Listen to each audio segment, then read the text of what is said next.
Okay, Chapter 2 of Space Skipper. Chapter 2, where is it? Here we go. Oops. Chapter 2, no, where is it? Here somewhere. Here we go. Cutting a deal with the Prof. Luke was walking away from the dome with Ellie when Prof hailed him from the lower walkway. Do you know what Mad K has done now, boy? Luke glanced at Ellie, who grinned as they scrambled down to meet Prof. What's this? Demanded Prof. Who's this? Demanded Prof. This is my friend Ellie. She's on the team. Prof snorted. Earthborn, eh? Yeah, said Ellie. But you can still tell Luke that Mayor Clickwitz has... But you can still tell Luke what Mayor Clickwitz has done. I might be Earthborn, but I won't report you. I wouldn't care if you did, said Prof. Mad K knows what he did. He pulled the law patrollers away from my workshop. Why? Asked Ellie. He's got them searching for his robo-dog, grumbled Prof. He says it's been stolen. Why would anyone want to steal that thing? It's nothing but a bag of bolts and circuits. If it was Breeze Block, now. Luke didn't think anyone would steal Breeze Block. But what about Prof's inventions? Someone might take those. Not that the law patrollers were all that much use. He got past them easily enough when he went to do his secret low-G practice.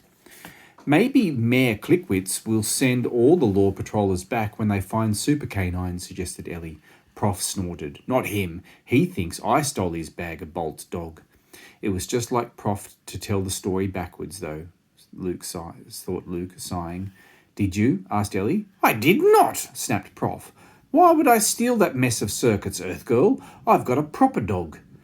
Ellie means you might have done it to annoy Mayor Clickwitz, said Luke. Prof grinned. It made him look like a slightly crazy gnome. Not even I would go that far. Dogs have got feelings even if they are made of bolts and circuits. And what have you two been up to? There's going to be a vacancy in the 3D team, said Ellie. I was telling Luke he should try out for it.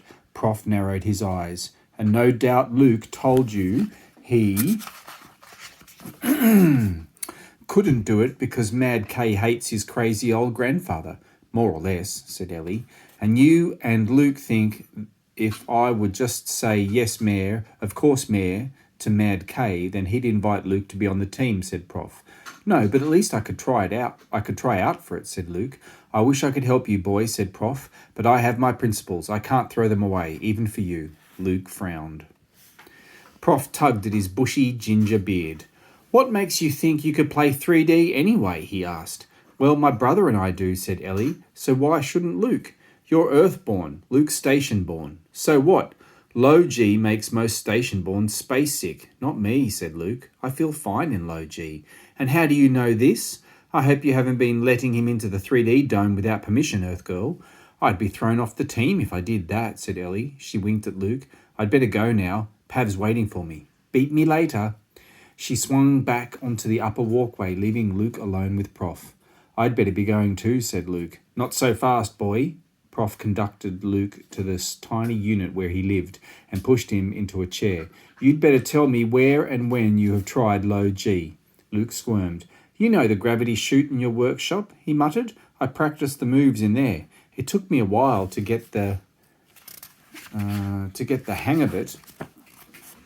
But I'm fine now. That's how I know I could play 3D. I don't recall you asking my permission to use that chute, said Prof. I didn't ask. You would have said no, Luke pointed out. Quite right. I'm saying no right now, he said Prof. How did you get past the law patrollers? Luke scowled. If I tell you, you'll make sure I can't do it anymore. I'll do that anyway. But if you tell me right now, I won't tell your mum and dad what you've done. That's bribery. Luke was shocked. Grown-ups don't bribe kids. It isn't a bribe, said Prof. It's called cutting a deal. There's nothing wrong with cutting a deal. People do it all the time. Okay, said Luke. I have a deal for you. I will tell you how I got past the law patrollers, and you will let me go on practicing in the chute. Deal. No deal, said Prof. How about this one? You tell me what I want to know, and I'll let you be the first person to try out my latest invention. That depends what it is, said Luke. Prof grinned. It's a space skipper. Deal? Wow, Luke stuck out his hand. Deal, maybe. Chapter 3, Space Skipper. Maybe, said Prof. What do you mean, maybe? I won't tell you the details until I see the Space Skipper, said Luke. He didn't quite trust his grandfather. Prof didn't tell lies, but he didn't always tell the complete truth either. Deal, said Prof. We'll go right now. I was going to the workshop anyway, since the law patrollers aren't there. The workshop was in the outer sector of Space Station Nova, a few paces from the cargo lift that led out into space. As they climbed the spiralling walkways, Luke saw that the public holoscreens all carried the same message. Reward offered for the super canine. See Mayor Clickfitz. Reward offered for the return of super canine. See Mayor Clickwitz. Luke was wondering what this meant when he heard Prof give a yell of dismay. He hurried to catch up and found that the workshop entry hatch, which Prof kept closed, was hanging open. I knew it, howled Prof. Before Luke could ask what he had known, Prof had burst into the big main room where he kept his collections of inventions.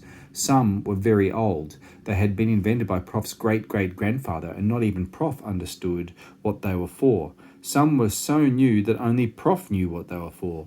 The main room should have been crammed with inventions. Instead, it was half empty. "I'll get mad K for this," exclaimed Prof, picking up a torn-off label from the floor. "Just look at this mess." There he is coming through the door. What's it got to do with him?" protested Luke. "It's his fault. Why would a mayor want to steal your collection?" "He wouldn't steal it himself," admitted Prof. "But if he hadn't pulled the law patrollers away from my workshop, the thieves wouldn't have got in." Prof was right, thought Luke. It really was Mayor Clickwitz's fault in a way. He looked sadly around. "I suppose that the space skipper has been stolen as well." "Oh, I expect that's safe," Prof grinned suddenly. "I don't keep valuable things in the main room." "Where is it then? In the basement?" "You'll see."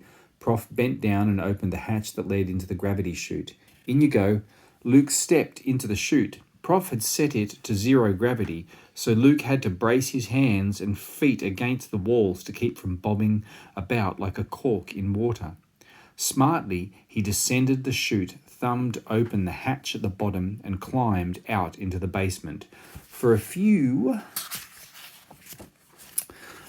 seconds, he felt very heavy as his body adjusted itself to normal gravity again. "There's nothing here," he called. He wasn't surprised. The basement was always empty when he sneaked into practice. "There's a trapdoor under that mat," said Prof, climbing nimbly out of the chute. "Down you go." Luke obeyed. He found himself in a second room crammed with inventions at different stages of development. "I didn't know all this was down here," he exclaimed. "Neither does anyone else," said Prof. "I built this room myself, and you and I and Breeze Block are the only ones who have ever been in it. And don't go telling anyone, Luke, not even that Earth girl of yours." He switched on a light. "There's your space skipper, safe and sound. Breeze Block has been standing guard." Actually, Breeze Block was asleep in the corner, curled in a cozy blanket. Luke rubbed the snoozing dog's ears and then looked eagerly at Prof's latest invention. The space skipper was scarcely as long as Luke was tall, and it came up to his waist. "How do you use it?" he asked. "How did you get past the law patrollers?" demanded Prof. "It was easy," said Luke. "You know how the gold attack works in 3D? "Of course," said Prof. "I used to play 3D when I was young." Luke goggled at him. "You never said. You never asked. What about gold attack?" "I used gold attack technique to get past the law patrollers," said Luke. "I waited until they reached one end of their rounds, then I dived around the corner and kicked off from the wall. That let me reach the top of the door. I climbed across the roof and let myself down to the skylight, then I dropped into the chute." "I see. You do know how very dangerous that was." "I never got hurt." "Humph. How did you keep Breeze Block from giving the alarm?" Luke grinned. "He knows me. Anyway, he didn't give the alarm when you had real thieves in, did he?" Prof glared at him. Just as Luke was beginning to feel uncomfortable, Prof laughed and slapped his knee. "Well, boy, you kept your end of the bargain, so I'd better keep mine, eh? Open the hatch." Hands shaking with excitement, Luke took hold of the space skipper's hatch and lifted. It opened easily. "Slide inside," instructed Prof. "You switch it on by gripping the bar in front of you." Luke settled snugly inside the space skipper and closed the hatch from the inside.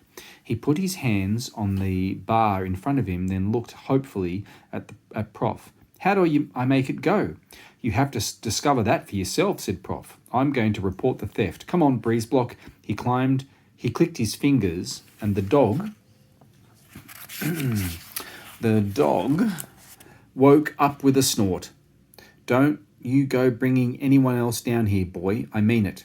Just wait a minute, yelped Luke, but Prof was already climbing back up to the trapdoor.